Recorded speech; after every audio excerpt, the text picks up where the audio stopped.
Hey everyone. Welcome back to the channel. Today, we're diving into one of the most popular and useful upgrades you can do to an old power tool, converting a Bosch cordless screwdriver from old NiCd or NiMH batteries to modern lithium-ion power. Now, if you've got one of these screwdrivers tucked away in a drawer because the battery barely holds a charge anymore, don't toss it out just yet. This mod will bring it back to life, give it more power, and make it way more convenient to charge and use.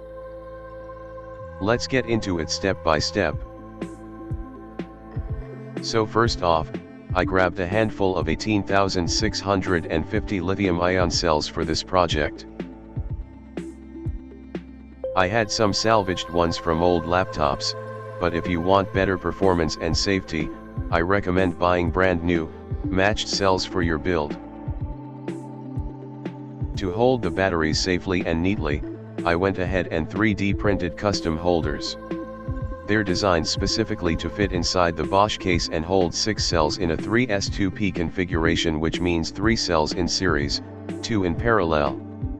That setup gives us around 12.6 volts fully charged and plenty of current capacity, more than enough to drive this little powerhouse of a tool. Now, instead of soldering the cells directly, which can heat them up too much and reduce their lifespan, I used a cheap spot welder I picked up online. These little machines have become super affordable, and they're worth every penny if you're doing battery work. I used nickel strips to weld the connections between cells. It's fast, safe, and gives solid contact. Highly recommended. To protect the battery, I installed a 12V40A BMS board. That's a battery management system. It makes sure the battery doesn't overcharge, overdischarge, or overheat. These boards are essential when working with lithium-ion packs, especially in tools that pull a lot of current. Once the BMS was in place, I started wiring it up to the pack and then ran into a classic DIY problem. Yep, the new battery pack didn't fit perfectly in the original case. The 3D printed holders were just a little off, and the internal plastic structure of the Bosch case didn't leave much wiggle room.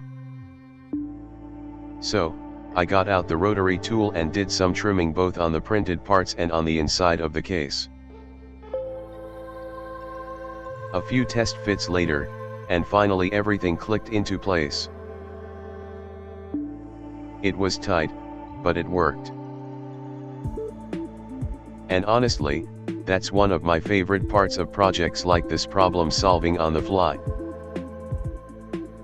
It's where DIY meets creativity. The original charger for this screwdriver obviously wasn't made for lithium batteries, so I had to replace the charging port as well. I 3D printed a little insert that fits perfectly into the old charging slot and holds a new jack that works with my universal lithium charger. It looks clean and keeps the build easy to maintain. Just make sure you wire it up correctly, double check polarity before connecting your charger. Once everything was in place, the battery, BMS, charging port, I soldered the output wires to the original Bosch connector and screwed the housing back together. I did a final check on all the connections, then powered it on for the first test. And guess what? You'll see this screwdriver making appearances in some of my future builds, so if you want to see it in action, make sure to check out my upcoming videos. And that's it for today's build. From an old, tired Bosch screwdriver to a revived, lithium-powered beast, this was such a fun and rewarding project. If you enjoyed the video, please hit that like button, subscribe, and click the notification bell so you never miss my next DIY adventure. Let me know in the comments, have you upgraded any tools to lithium yet? What would you like to see me build next? Thanks so much for watching, and I'll see you in the next one. Stay creative, and keep building.